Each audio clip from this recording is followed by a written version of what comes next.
નમસ્કાર વિદ્યાર્થી મિત્રો, ધોરણ 4 વિષય છે ગુજરાતી, પાઠ 8 પત્ર લખવાની મજા. વિદ્યાર્થી મિત્રો, આપણે આ પહેલા પ્રશ્ન નંબર 6 સુધી જોઈ ગયા, બરાબર? તેમાં ખાલી જગ્યા, વિકલ્પ, એક વાક્યનો પ્રશ્ન જવાબ, ખરા ખોટા અને નીચેના વાક્યો કોણ બોલે છે તે લખો. આ બધું આપણે જોઈ ગયા.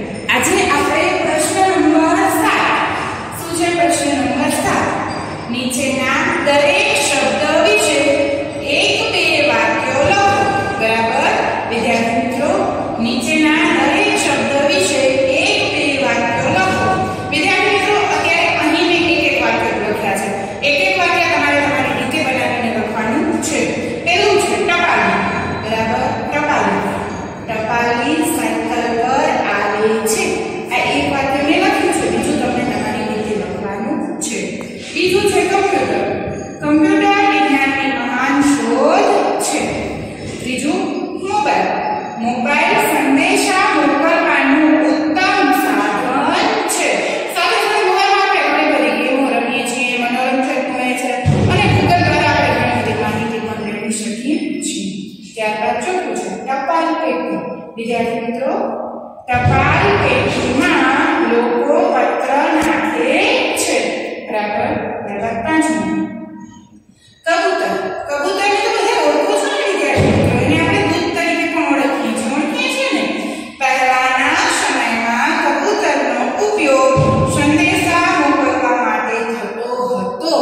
બરાબર વિદ્યાર્થી મિત્રો, લખ્યું. હવે પ્રશ્ન નંબર 8. નીચેના શબ્દોની સાચી જોડણી લખો. વિદ્યાર્થી મિત્રો, ખોટી જોડણી છે અને સાચી એને તમને લખી દીધી છે. આ પછી હવે આપણે આગળના પાઠમાં દરેક સાચી જોડણી વિદ્યાર્થી મિત્રો તમારે જ લખવાની છે. પહેલું છે જો વર્ગ શિક્ષણ. બરાબર, આ જોડણી ખોટી છે. વર્ગ શિક્ષણની જોડણી આ રીતે આવશે: ગ ઘ કરે, સી રસ્વ, શ ક. બરાબર. ત્યારબાદ બીજું છે નિશાળ. નિશાળ આ રીતે લખાશે: ની રસ્વઈ, શા અને ર મોટો લખો. પછી ત્રીજું છે દિવાળી. દિવાળી રસ્વ દી, વા અને ડી દીર્ઘ. પછી છે પૂજ્ય.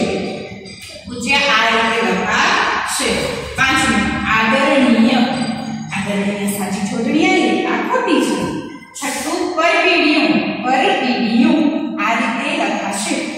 સાતમું છે પીટકોટ. પીટકોટની જોડણી પણ ખોટી છે. પીરસભાઈ આવશે. બરાબર, પાછળ કોટ. પછી આઠમું કોમ્પ્યુટર. કોમ્પ્યુટર નહીં, કમ્પ્યુટર.